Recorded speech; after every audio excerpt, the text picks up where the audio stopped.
প্রিয় দর্শক শ্রোতা, এই রমজান মাসের মধ্যে আপনি পৃথিবীর সব থেকে শ্রেষ্ঠ 10টি জিকির করতে কখনো ভুলবেন না, কখনোই ছাড়বেন না জান গেলেও।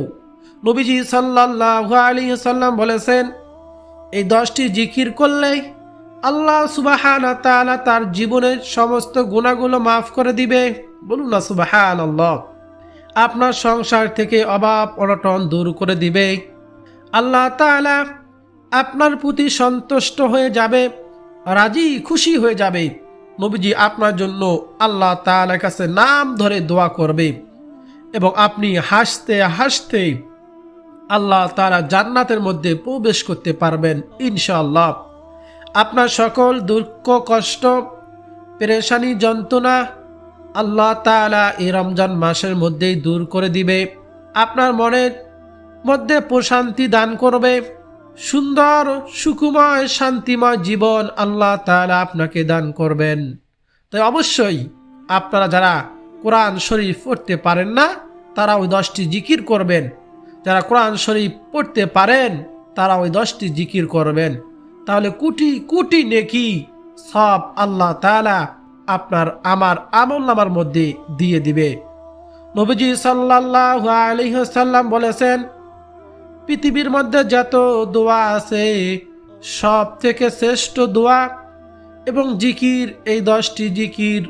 নবীজি সাল্লাল্লাহু আলাইহি ওয়াসাল্লাম এই জিকিরগুলো করেছিলেন। আপনিও করবেন, আমিও করব এবং এই রমজান মাসের মধ্যে এই 10টি জিকির রোজা রেখে আমরা বেশি বেশি করব, পাঠ করব ইনশাআল্লাহ।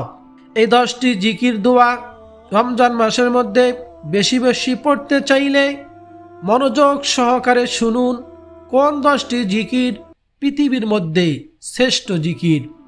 আপনারা আজকে শুনবেন, আমি অনুরোধ করে বলবো, জীবনে কত সময় নষ্ট করেছেন অযথা গল্প গুজবে, গান বাজনা, সিনেমা, টিকটক, ফেসবুক, নাটকে, ইউটিউবে অনেক সময় নষ্ট করেছেন, ব্যয় করেছেন। আজকে একটু সময় ব্যয় করে ভিডিওটি দেখুন। পৃথিবীর সব থেকে শ্রেষ্ঠ 10টি জিকির আপনারা শুনুন, জানুন এবং জিকিরগুলো করার নিয়ম কারণ জানুন। ও প্রিয় মহিলা মা বোনেরা, মজার বিষয় হলো এই 10টি জিকির পৃথিবীর মধ্যে সব থেকে শ্রেষ্ঠ। নবীজি সাল্লাল্লাহু আলাইহি ওয়াসাল্লাম বলেছেন, আপনি উযু না থাকলেও এই 10টি জিকির এবং দোয়া পড়তে পারবেন এবং উযু থাকলেও পড়তে পারবেন, না থাকলেও এই জিকিরগুলো করতে পারবেন, কোনো সমস্যা নেই। আপনি হাঁটতে চলতে রমজান মাসে পড়তে পারবেন, আপনি শুয়ে শুয়ে পড়তে পারবেন, আপনি বসে বসে জিকিরগুলো করতে পারবেন, কাজের ফাঁকে ফাঁকে এই 10টি জিকির করতে পারবেন। আল্লাহ রাব্বুল আলামিন আপনার ভাগ্যকে পরিবর্তন করে দিবে। আল্লাহ সুবহানাহু ওয়া তাআলা এই রমজান মাসকে অনেক দামি বানিয়েছেন। বলুন না সুবহানাল্লাহ। আপনি রমজান মাস পেয়েছেন, আমি পেয়েছি, বলুন আলহামদুলিল্লাহ।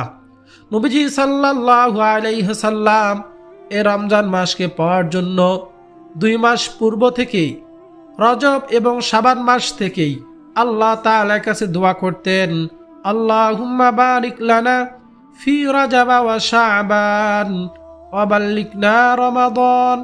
হে আল্লাহ, আমাদের জন্য রজব ও শাবান মাসে বরকত দান করুন এবং আমাদের রমজান পর্যন্ত পৌঁছায়া দিন। বলুন না সুবহানাল্লাহ।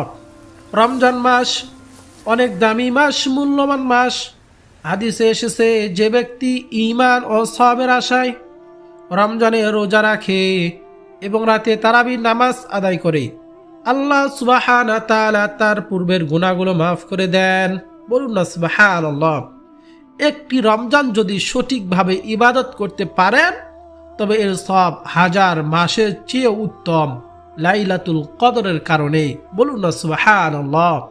ও প্রিয় দর্শক শ্রোতা, তাই আমি অনুরোধ করছি ধৈর্য সহকারে এই 10টি জিকিরের আমল শিখুন এবং আমলগুলো করুন, সারা জীবন আমল করুন, আপনার অনেক উপকারে আসবে ইনশাআল্লাহ।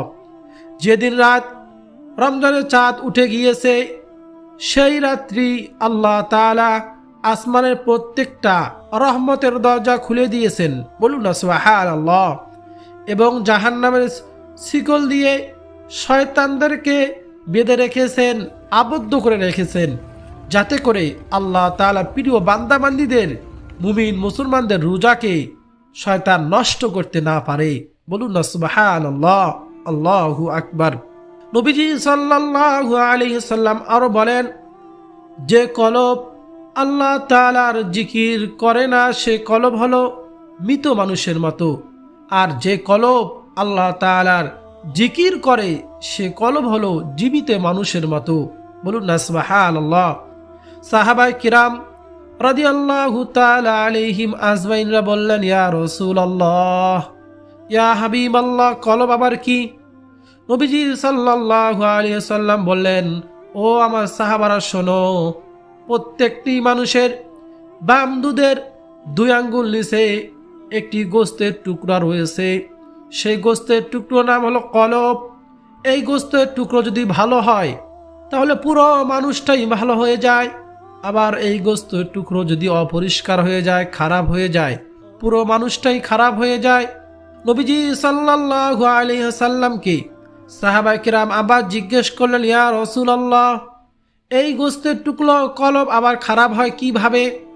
নবীজি সাল্লাল্লাহু আলাইহি সাল্লাম বললেন, ও আমার সাহাবারা শোনো, মানুষ যখন একটি গুনাহের কাজ করে তখন এই গোস্তের টুকরোর মধ্যে, এই কলবের মধ্যে একটি দাগ পড়ে। এইভাবে 2টি গুনাহ করে 2টি দাগ পড়ে। এইভাবে গুনাহ করতে করতে তা কলবটা একেবারে অপবিত্র হয়ে যায়, অপরিষ্কার হয়ে যায়। তখন নেক কাজ তার ভালো লাগে না, গুনাহ কাজ খুব ভালো লাগে, মিঠা লাগে, মিষ্টি লাগে। নেক কথা, ভালো কথা, দিনের কথা ভালো লাগে না, শুনতে মন চায় না। তখন তার কলবটা একেবারে নষ্ট হয়ে গিয়েছে। আমরা বুঝতে পারবো আমাদের কলব, অন্তর কি বলে। নেক কথাগুলো, কোরআন হাদিসের কথাগুলো শুনতে মনে চায়, আল্লাহ তাআলার ইবাদত করতে মনে চায়, আল্লাহ তাআলার হুকুম পালন করতে মনে চায়, তাহলে কলব আমাদের ভালো আছে, পরিষ্কার আছে। আর যদি না চায় তাহলে ধৈর্য না করে, ধৈর্য সহকারে আপনি শুনতে না পারেন, বুঝবেন আপনার কলব নষ্ট হয়ে গিয়েছে। তখন নবীজি সাল্লাল্লাহু আলাইহি সাল্লাম বললেন, তার গুনাহ করতে করতে তার কলবটা নষ্ট হয়ে যায়, অপবিত্র হয়ে যায়, অপরিষ্কার হয়ে যায়।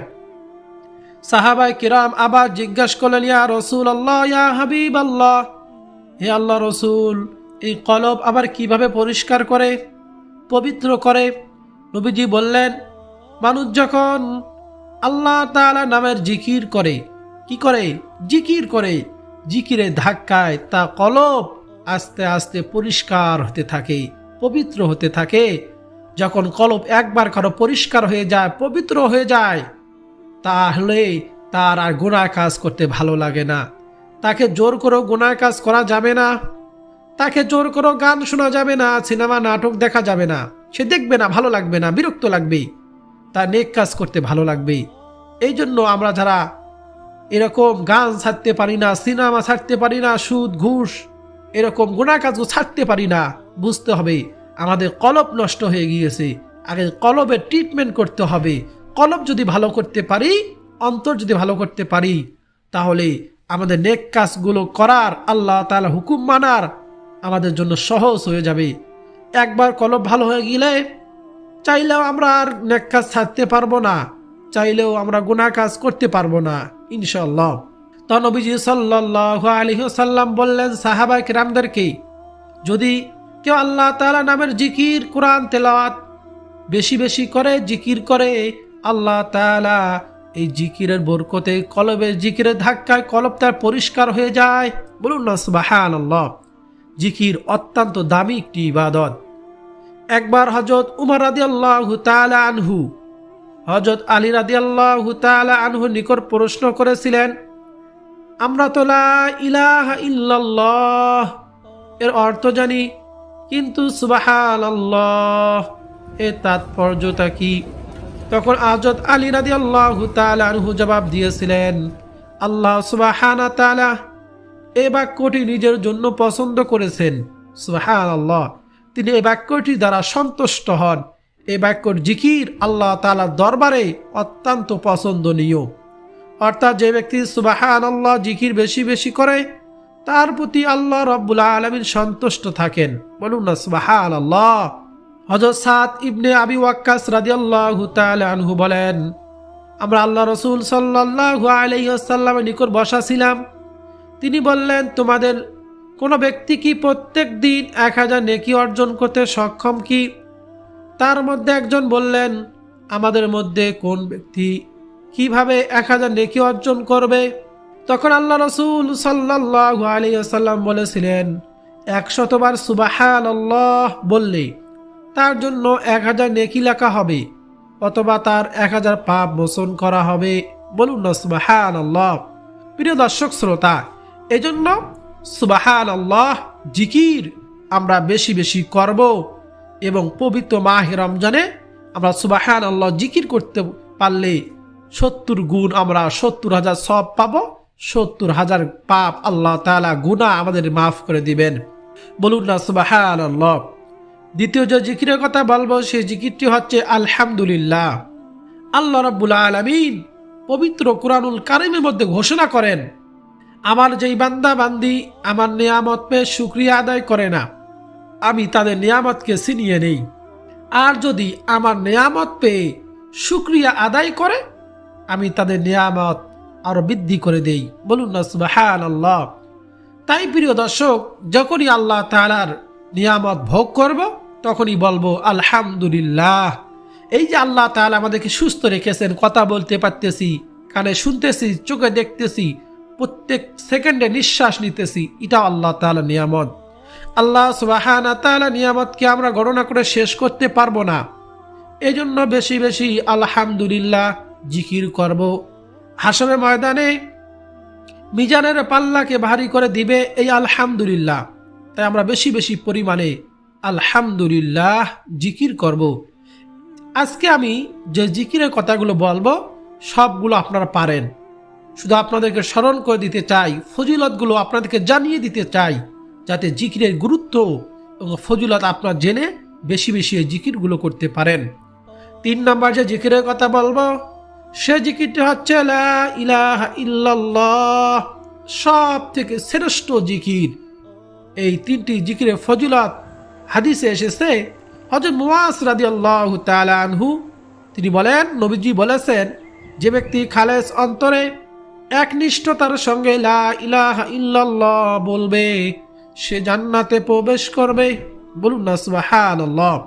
হযরত আনাস রাদিয়াল্লাহু তাআলা আনহু বলেন, আল্লাহ রাসূল সাল্লাল্লাহু আলাইহি ওয়াসাল্লাম বলেছেন, কিয়ামতের দিন আল্লাহ সুবহানাহু ওয়া তাআলা বলবেন, হে মুহাম্মদ, সৃষ্টির মধ্য হতে আপনার উম্মতের মধ্যকার এমন ব্যক্তিকে জান্নাতে প্রবেশ করান যে ব্যক্তি একদিন হলো ইখলাসের সঙ্গে এই সাক্ষ্য দিয়েছে যে লা ইলাহা ইল্লাল্লাহ, অর্থাৎ আল্লাহ ছাড়া কোনো ইলাহ নেই, এবং সে এর উপর মৃত্যুবরণ করেছে।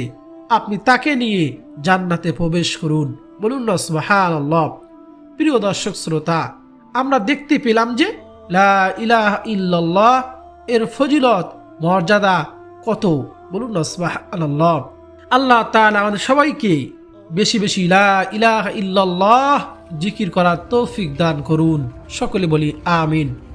4 নম্বর জিকিরটি হচ্ছে সুবহানাল্লাহ, আলহামদুলিল্লাহ, লা ইলাহা ইল্লাল্লাহু আল্লাহু আকবার। এই কালিমাগুলো হলো আল্লাহ তাআলার নিকট অধিক প্রিয়, এবং নবী করিম সাল্লাল্লাহু আলাইহি ওয়াসাল্লাম বলেন, পৃথিবীর সমস্ত জিনিসের চাইতে এগুলো আমার কাছে অনেক প্রিয়। বলুন না সুবহানাল্লাহ। আল্লাহর প্রিয়, নবীর প্রিয় 4টি জিকির আমরা বেশি বেশি করব। সুবহানাল্লাহ, আলহামদুলিল্লাহ, লা ইলাহা ইল্লাল্লাহ, আল্লাহু আকবার। 5 নম্বর জিকিরটি হচ্ছে সুবহানাল্লাহি ওয়া বিহামদিহি। আল্লাহ রাসূল সাল্লাল্লাহু আলাইহি ওয়াসাল্লাম বলে দিয়েছেন, যে ব্যক্তি সুবহানাল্লাহি ওয়া বিহামদিহি প্রতিদিন 100 বার পাঠ করবে, সমুদ্র ফেনা পরিমাণও সগীরা গুনাহ থাকলেও তাকে মাফ করে দেওয়া হবে। বলুন না সুবহানাল্লাহ। সমুদ্র ফেনা রাশি কল্পনা করা যায়? এরকম যে সগীরা কবিরা থাকে, গুনাহ থাকে আমাদের, সগীরা গুনাহ, তাহলে আল্লাহ তাআলা তাহলে আমাদেরকে মাফ করে দিবে। 6 নম্বর জিকিরটি হচ্ছে সুবহানাল্লাহি ওয়া বিহামদিহি সুবহানাল্লাহিল আযীম। এই জিকির সম্পর্কে নবী করিম বলেন, সুবহানাল্লাহি ওয়া বিহামদিহি সুবহানাল্লাহিল আযীম। এই কালিমাগুলো জিহ্বায় উচ্চারণে অনেক সহজ, কিন্তু মিজানের পাল্লায় অনেক ভারী এবং আল্লাহ রাব্বুল আলামিনের নিকট অধিক প্রিয়। বলুন না সুবহানাল্লাহ। প্রিয় দর্শক, তাই আমরা বেশি বেশি এই পবিত্র মাহে রমজানে রোজা রেখে সুবহানাল্লাহি ওয়া বিহামদিহি সুবহানাল্লাহিল আযীম পাঠ করব। 7 নম্বর জিকিরটি হচ্ছে, যে ব্যক্তি সুবহানাল্লাহিল আযীম ওয়া বিহামদিহি পাঠ করবে, জান্নাতে তার জন্য একটি করে জান্নাতি খেজুর গাছ রোপণ করা হবে। প্রিয় দর্শক, জান্নাত আল্লাহ রাব্বুল আলামিন এমনভাবে সৃষ্টি করেছেন, আপনার আমার আমলের পাওয়ার যত বেশি হবে জান্নাত তত সুন্দর হবে। এখানেই তার প্রমাণ। নবীজি বলেন, যে ব্যক্তি সুবহানাল্লাহিল আযীম ওয়া বিহামদিহি পাঠ করবে, প্রতিবারে তার জন্য একটি করে জান্নাতে খেজুর গাছ রোপণ করা হবে। বলুন না সুবহানাল্লাহ। এজন্য বেশি বেশি পাঠ করব। 8 নম্বর জিকিরটি হলো, নবীজি সাল্লাল্লাহু আলাইহি ওয়াসাল্লাম বলেছেন, লা হাওলা ওয়ালা কুওয়াতা ইল্লা বিল্লাহ। এটা হচ্ছে জান্নাতের গুপ্তধন সমূহের মধ্যে একটি গুপ্তধন। লা হাওলা ওয়ালা কুওয়াতা ইল্লা বিল্লাহ বেশি বেশি পাঠ করলে আল্লাহ সুবহানাহু ওয়া তাআলা আমাদেরকে শয়তানের ওয়াসওয়াসা থেকে, শয়তানের শয়তানি থেকে আমাদেরকে হেফাজত করবেন। এজন্য লা হাওলা ওয়ালা কুওয়াতা ইল্লা বিল্লাহ আমরা বেশি বেশি জিকির করব।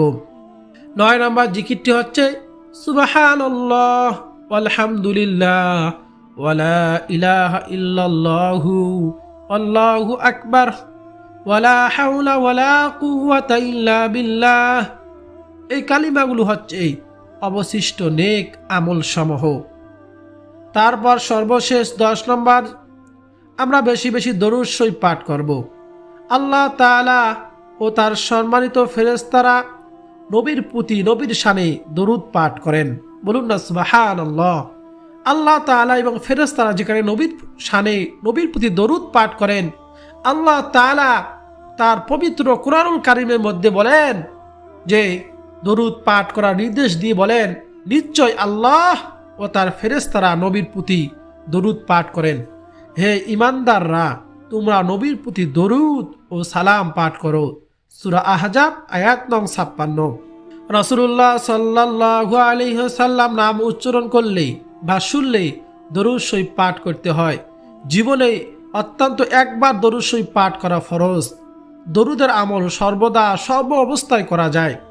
রাসূলুল্লাহ সাল্লাল্লাহু আলাইহি ওয়াসাল্লাম বলেছেন, যে ব্যক্তি আমার উপর একবার দরুদ শরীফ পাঠ করবে, আল্লাহ তাআলা তার উপর 10 বার রহমত নাজিল করবেন, 10টি গুনাহ ক্ষমা করে দিবেন, তার মর্যাদা 10 ধাপ বাড়িয়ে দিবেন। বলুন না সুবহানাল্লাহ।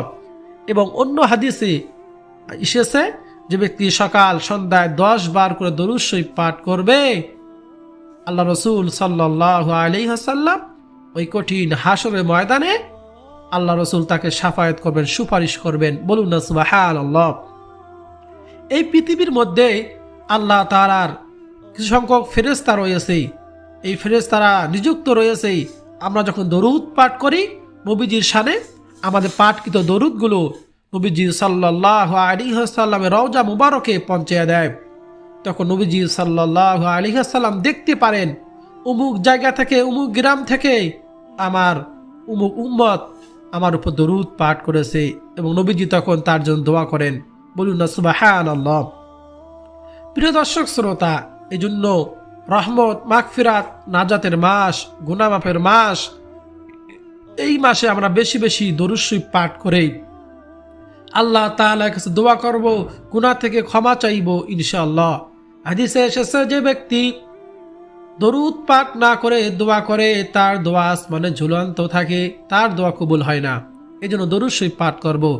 সব থেকে ছোট দরুদ সাল্লাল্লাহু আলাইহি ওয়াসাল্লাম, সাল্লাল্লাহু আলাইহি ওয়াসাল্লাম পাঠ করতে পারেন, অথবা সবচেয়ে শ্রেষ্ঠ দরুদ আল্লাহুম্মা সাল্লি আলা মুহাম্মাদিন ওয়া আলা আলি মুহাম্মাদ কামা সাল্লাইতা আলা ইব্রাহিম ওয়া আলা আলি ইব্রাহিম ইন্নাকা হামিদুম মাজিদ। আল্লাহুম্মা বারিক আলা মুহাম্মাদ ওয়া আলা আলি মুহাম্মাদ কামা বারাকতা আলা ইব্রাহিম ওয়া আলা আলি ইব্রাহিম ইন্নাকা হামিদুম মাজিদ। এই দরুদটি আমরা পাঠ করব ইনশাআল্লাহ। আল্লাহ সুবহানাহু ওয়া তাআলা আমাদের প্রত্যেককে এই পবিত্র মাহে রমজানে এই 10টি জিকির রোজা রেখে যাবতীয় আমলের পাশাপাশি বেশি বেশি করার তৌফিক দান করুন এবং সারা বছর এই আমলগুলো অব্যাহত রাখার তৌফিক দান করুন। আমাদের প্রত্যেকে তামাম জিন্দেগি গুনাহগুলো ক্ষমা করে দিন, মাফ করে দিন। সকলে বলি আমিন। প্রিয় দর্শক শ্রোতা, ভিডিওটি যদি আপনার কাছে ভালো লাগে, আপনার উপকার হয়, অবশ্যই ভিডিওতে লাইক করবেন, কমেন্টে আমিন লিখে আমার দোয়ার সঙ্গে শরীক থাকবেন। চ্যানেলটি সাবস্ক্রাইব করে পাশে থাকা বেল বাটনটি অন করে রাখবেন আর ভিডিওটি শেয়ার করে দিবেন যাতে সকলে শিখতে পারে, আমল করতে পারে ইনশাআল্লাহ।